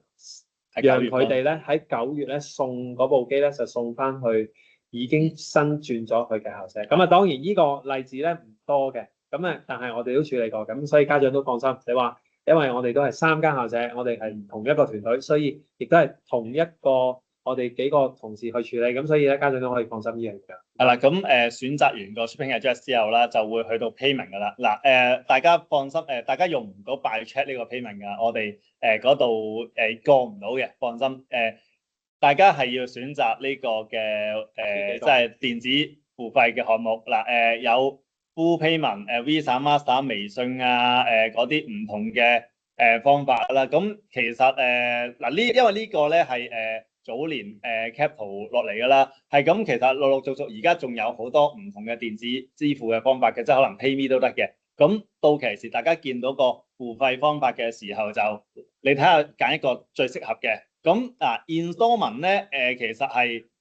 我哋會跟住我哋大學 program 一齊開放嘅。如果有嘅時候，你哋可以選擇嘅 installment 個分期嘅話，亦都係嘅，應該選擇個分期係冇任何額外收費嘅。不過呢一個分期咧，我唔 guarantee 嗰一刻有冇嘅，因為呢個係公司一個 special offer 嚟嘅。公司有嘅時候，大家可以 enjoy 咯。公司冇嘅時候都係一個 full payment，係一個 Visa Master。咁其實碌 Visa Master 咧，全部都唔會有一 add on 嘅 charge 嘅。同部機係即係4000蚊就收4000蚊，唔會話4080蚊咁樣，唔會嘅，放心呢個係啦。咁都係啦，啲所有資料大家對過晒之後，俾完錢之後咧，佢就會要大家確認啦，撳 submit 啦。咁然之後我哋成個 payment gateway 咧就係會用一個 PayDollar 嘅，即係其實等於大家上網買戲飛嗰個一樣嘅啫。即係如果你用 Visa Master 嘅咧，就要收到一啲 verification code 啊，咁樣去填翻啲資料submit翻。咁記得咧就係最多時有啲家長去做唔到咧，就係原來佢冇開放自己信用卡網上購物功能，佢去到嗰一刻係俾唔到錢嘅。然之後就話哎呀壞啊，做唔到咁。又打去我哋 hotline 啊！咁呢個記得，若果你哋一般都有做開啲網上購物咧，通常都過咗㗎啦，係過到㗎啦。即係依家都好少冇㗎啦，因為大家可能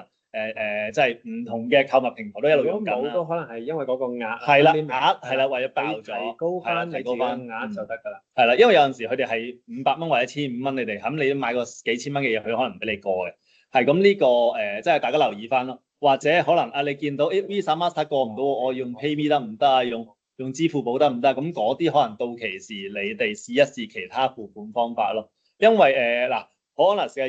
用其他付款方法，依家啲電子支付我覺得比 Visa Master 更加容易處理嘅。係啦。咁俾晒錢之後咧，你哋頭先填嗰個電郵啦，就係真係你哋入嗰個第一個 page， 入嗰個家長自己 personal 電郵啦，就會收到呢一張invoice 同 collection notes 嘅，會收到個電郵會話翻俾你聽，你呢一刻阿陳大文喺度買咗部機，咁有晒啲曲，有晒啲 number。嗱，我哋絕對期望大家嚟攞機嗰一刻咧，係帶翻張 collection notes 嘅。如果唔係咧，就會好麻煩，要每一個家長我都要認證嘅，要認證你係咪呢個阿陳大文同學。希望家長都知道，我唔會話你走埋嚟篤個鼻，我就派部機俾你。咁我都希望家長可以合作。無論你係親身嚟，或者你揾工人姐姐，或者揾婆婆公公、爺爺嫲嫲咁樣，是但一個你都俾佢，你都印咗呢張，或者你去截圖啦。我至少都印出嚟都有張截圖。咁我哋係憑呢張connection note 咧去攞機嘅。咁當天咧亦都係 Hong Kong T 嘅同事喺度啦，亦都有我哋嘅學校嘅老師同事啦。咁好多時候咧，因為有啲呢啲咁樣嘅可能帶漏咗一樣嘢，咁好多時候咧，咁阿 V 嘅同事就會打過嚟叫我向我認證。咁我話 OK 啦，如果佢係講得出小朋友佢係邊一班或者乜嘢，咁至少都要有呢一張 note。咁我希望家長今年可以都幫我哋可以順暢啲咁樣，因為黑白都得㗎啦，唔使一定要彩色嘅，黑白得㗎啦。係啊，唔該晒。係啦，最緊要就係有張 pick up notice 咧，咁大家都容易啲處理咯。OK。係啊，如果唔係嘅話，可能我哋要好非常嗰翻，可能又要身份證啊，又要認證，即係要做好多文件。我哋認過往經驗就係佢哋會打電話過嚟問醫生啊得唔得咁樣，跟住我話咁佢俾到個手冊我最好啦，咁啊跟住係啊，唔該晒 OK。係啦，咁嗱，另外就係如果你喺採購上邊有啲咩問題咧，打我哋1833282，星期一至五朝9晚6呢個熱線。係啦，即係你可能你遇到哎呀我唔知點解登入唔到啊，我買唔到啊啲問題咧，打上去。同事就會幫助你哋㗎啦。咁當然啦，你話我點解打有陣時冇人聽啦，即係比較多電話嘅呢段時間可能都咁可能耐心啲，或者嗱我哋建議嘅留 voicemail 係留 voicemail，我啲同事係每一日朝頭早都會覆嘅，即係我成日搞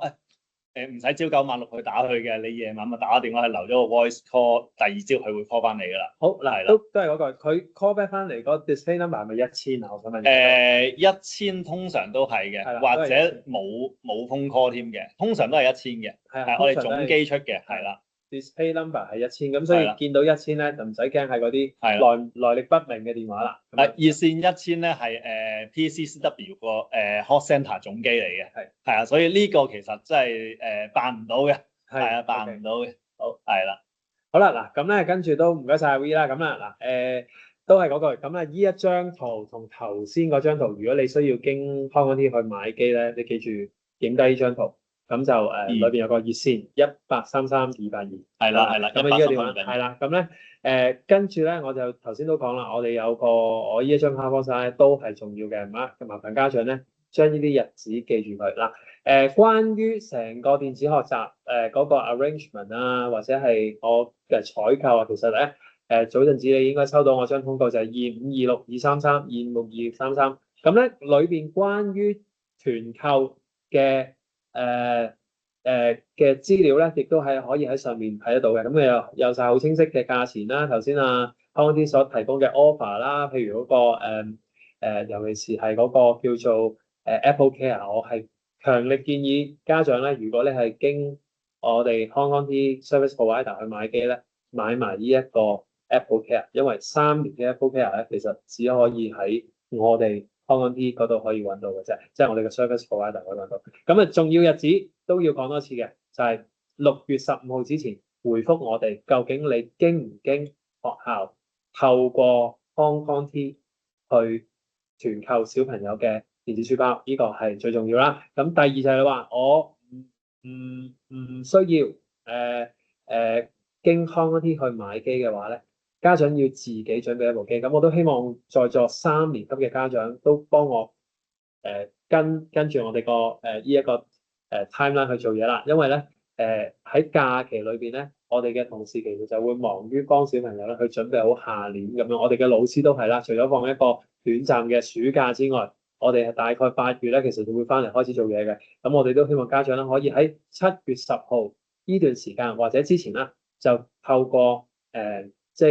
小朋友帶部喺下個學年要用嘅叫清水機。點解為之清水機咧？就係首先將所有小朋友嗰啲需要 backup 嘅相啊、app 啊，全部同佢 backup 咗佢啦。用可能透過嗰個叫做Apple ID 嗰個，我唔記得咗嗰個叫咩啊？嗰個 family 嗰個 account 嗰個 online 嗰個 account 啊，係 Apple 個 account，係啦，突然間噏唔到個名。OK， 跟住好啦，嗱，佢 backup 咗小朋友部機，或者你用一部平板屋企嘅desktop iCloud 係啦，佢 iCloud backup 咗部機，我透過一部PC 去backup 咗部機啦。咁記住攞翻嚟部機咧，我都會建議你同佢 reset 咗先嘅。咁將所有 passcode 同埋 Face ID 啊、Apple ID 咧，全部 disable 咗佢。咁即係話佢攞翻嚟嘅時候咧，係一部好似啱啱出廠嘅機一樣。咁呢個係最好嘅，因為方便我哋做嘢。咁亦都唔需要我哋嘅技術支援嘅同事咧，係每次都攞到一部機咧，都要打個電話去問媽咪啊，我哋個 Apple ID 係乜啦？咁通常我哋唔會問嘅，因為 Apple ID 都係真係家長嘅私隱嚟嘅。咁所以我哋唔想阻誤咗小朋友個學習咧，我哋又要退翻部機俾你，又要叫小朋友帶翻嚟咧，咁都麻煩家長將一部你自己準備嘅機帶翻嚟。咁喺幾時帶翻嚟咧，都係講多次啦，就係7月10號之前。咁我哋無論你係經學校去經康 T 去買機又好，或者你預先已經準備好部機俾我哋都好咧，小朋友嘅 iPad 咧將會係喺9月4號咧已經準備喺課室，咁就可以俾小朋友喺當天可以開始使用嘅。咁我哋有個建議就係9月4號咧，頭2個星期咧，我哋都會將所有嘅電腦，除咗你跟康 T 買啊，將所有嘅電腦咧就暫時寄存喺學校嘅餐車度，以免小朋友唔記得咗。因為頭3個星期咧，我哋嘅老師、我哋嘅科任老師、我哋嘅班主任，佢哋亦都喺個課室裏邊咧 train 一 train 小朋友佢恆常去用電子書包嘅一啲routine 啊。咁所以我哋都希望喺嗰段時間家長可以配合，亦都唔好喺9月頭啊，因為9月頭你都知道開學係非常之，我哋嘅同事都非常之忙碌去準備唔同嘅範疇嘅嘢。咁我哋都希望家長可以喺7月10號攞到翻嚟，咁9月4號小朋友可以係去準時可以喺個課室裏邊去用到電子學習，用到 iPad 去協助佢哋上堂嘅。咁呢個都係一個好重要嘅日期啦，講俾家長知啦。咁就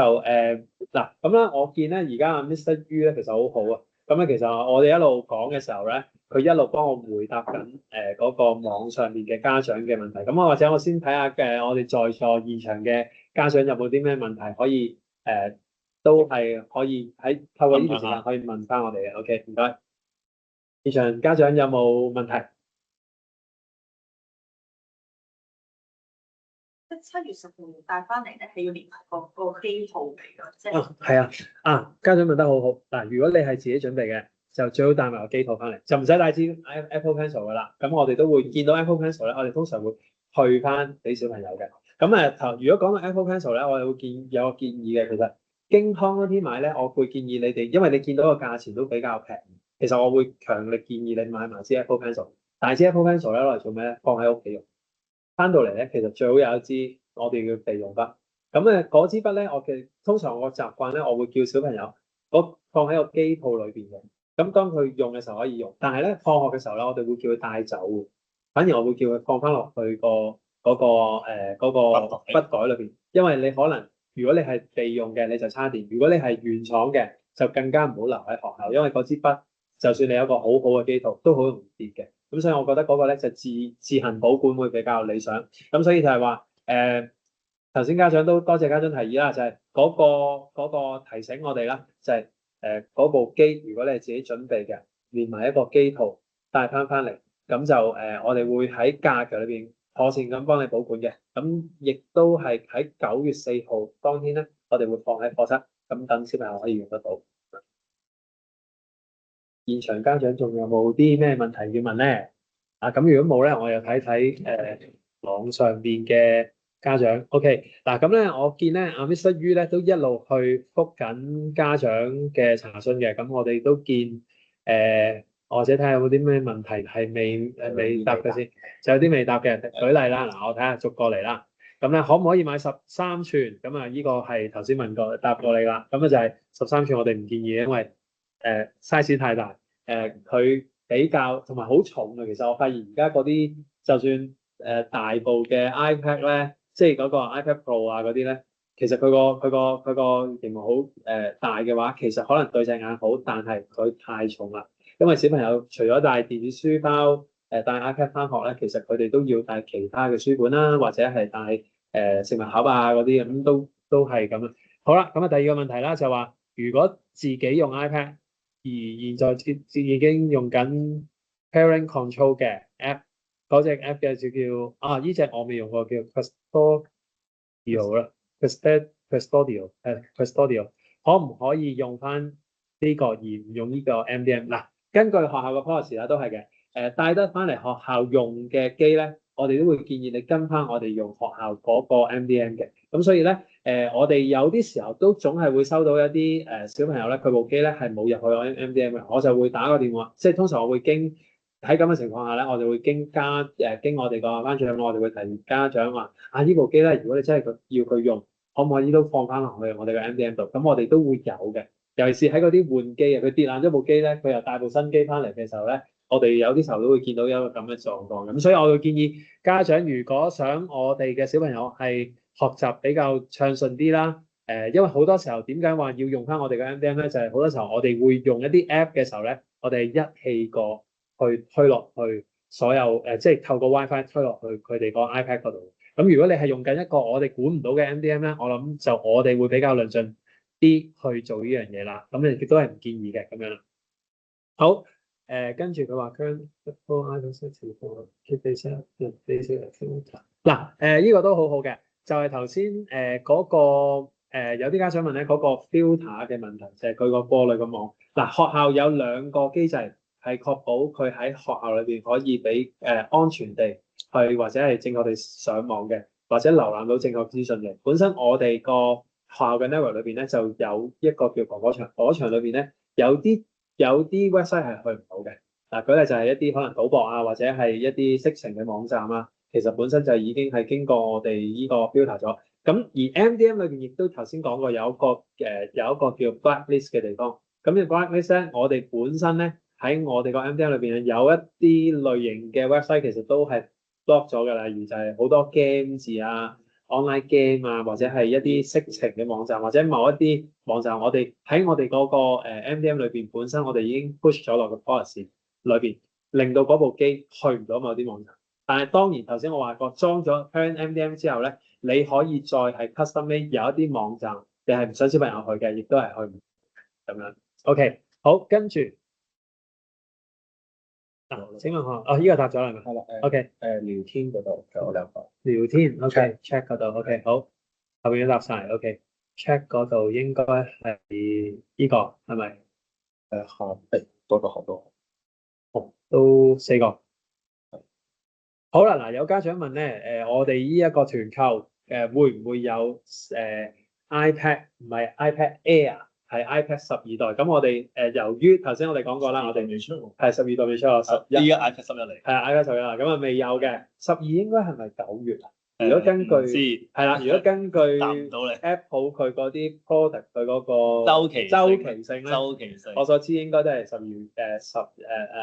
9月9月，跟住10月就開賣，通常係咁樣嘅。不過依家部 iPad Air M4 咧，其實係今年嘅3月出嘅，所以係真係最新嘅啦。同埋佢 M4 嘅 CPU 係可以行到 AI 行到 AI 嘅，係啊，因為如果家長問呢個問題都係想知道。係啦，我唔知12會唔會到期時變咗 M1 或者 M2 嘅 CPU 呢啲，我哋答唔到你啦。係啦，OK，係啊。好嗱，咁跟住iPad we may buy ourselves but nobody guarantee the stock level。係啊，嗱有啲家長就話可唔可以佢自己去買，但係咧就都係嗰句 guarantee 唔到個 stock level，因為喺街買而家 iPad 似乎都仲可以買到。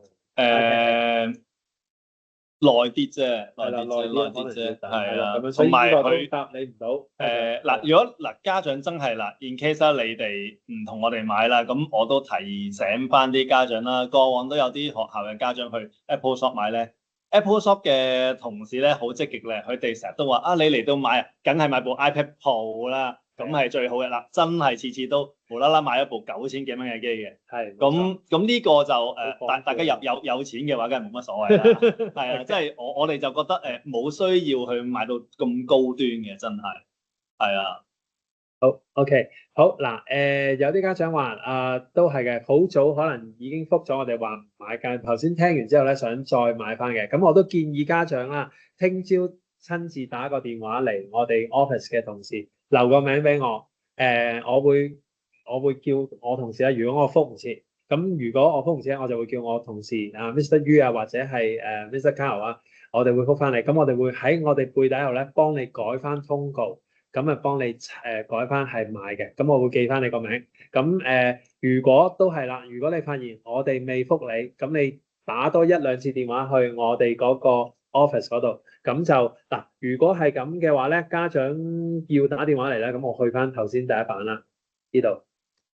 好啦，嗱，記低我哋嘅電話，唔同 campus 嘅電話。咁咧嗱，你打一個電話咧，2338710咧，你就話我要揾馬 Sir，咁我就點都會覆你㗎啦。咁係呢個，但係如果你係大埔，唔係 sorry，你係旺角嘅家長，你就打23162108，咁你就揾 Mr. Carl，你話有個信息想留俾 Mr. Carl，咁就係關於啲乜嘅，或者你先留咗俾我哋前台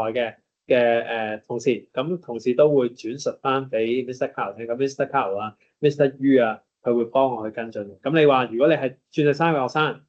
家長，咁你直接打翻23380701，你揾我得㗎啦。咁我都通常會係喺鑽石山，不過明天咧我不在鑽石山啦，你應該揾我唔到，應該聽日我因為有啲嘢要做，我要過嚟旺角校舍嘅。咁所以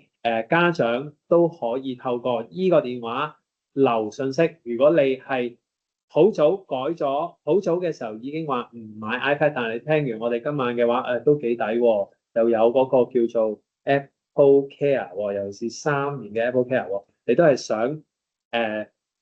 買翻，經過康天買翻，你一定要打電話翻嚟，咁我哋先至可以幫你轉翻個通告嗰個選擇嘅咁樣。OK， 好，咁樣好。轉校生過嚟嘅已經喺京康天買咗，但係未用過，是否7月10日可以解決所有已經 install 嘅？我即係喺舊校係經我哋買嘅。你係轉校生過嚟，已經係啦，係可以嘅。嗱，如果你係即係插班生啦，我估係呢啲係插班生嚟嘅。咁如果你係插班生，你話喺之前嘅學校已經經康安 T 買咗個 iPad，咁就帶翻嗰部，我相信都應該唔係好耐之前嘅 iPad 啦，可能係啦。不過係啦，你要攞翻嚟，我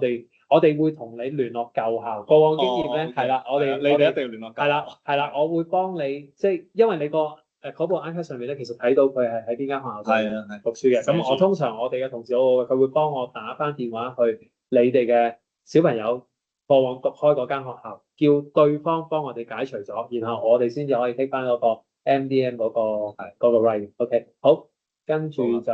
好啦嗱，咁咧我見咧嗱，現在都應該係7點鐘啦。咁咧我哋今晚 overrun 咗少少啦，不過唔緊要嘅。只要能夠答到家長嘅問題咧，我哋好樂意嘅。咁你會見到電話都係佢記住我哋嘅電話。如果諗下都係有啲問題想問，關於電子書包嘅問題，歡迎你明天早上打電話嚟，因為你而家打去我哋 office 咧冇人接聽電話㗎啦。咁樣聽朝打嚟，咁我哋可以答你嘅，我都會喺電話上面親自解答你。咁今晚去到我都多謝現場嚟到嘅家長啦，咁亦都多謝喺網上邊嘅家長。咁再有問題的話，歡迎隨時揾我哋。揾我 Mr. Mark， 揾 Mr. Yu 同埋Mr. Carl。咁今晚都多謝阿 Ria 親自嚟到我哋中間。咁有啲咩問題我哋繼續聯絡。好，今晚去到呢度，拜拜。唔該晒。唔該晒。好，唔該晒 ，thank you。iPad 咧係有分別。真係未嗱，揾啲專業啲嘅。iPad Air 咧就係個 CPU 咧就係 M4 嘅係，iPad 咧就係用 A16嘅。啊，係 A16係 A16 CPU 咧嗱，我可以話俾你聽，我呢部 iPhone 咧就 A40啦已經。係啦，即係嗱 A 係啦，即係。AI 嘅呢個講到 official Apple 講到明確 iPad Air M 係 CPU AI 嘅 engine 係啦，即係 in case 你哋例如嗱，可能我唔知小學你哋依家有幾多個 AI engine 會用到啦，佢去到某一啲位置係用唔到嗰啲功能。不過放心，我哋用嗰啲都係 cloud 嘅 AI， 就係用譬如 Copilot 嗰啲，咁所以咧其實對嗰個影響唔係好大㗎啦。因為其實好坦白，你見咧 Apple 佢 AI 佢真係行慢咗嘅 ，Apple Intelligence 真係行慢咗。我哋而家我同 Mr. Chu 佢哋用緊，可能已經 Open Core 啊、Chrome 啊嗰堆嘢㗎啦。咁所以我哋都冇，即係如果喺小朋友裏邊，其實我哋會教佢哋 AI 嘅。但係佢哋用一啲叫做 cloud 嘅平台，咁對嘅冇 whatever 佢係 M 又好 A 都好，其實個影響唔大嘅。到最大影響咧就係當 Apple 嗰個 intelligence， 佢嗰個 Apple AI 咧，佢好成熟啦。但係我估計我暫時仲要有啲時間，佢仲係要努力咁樣咯。咁所以就算如果你本身係自己有一部機，佢係譬如。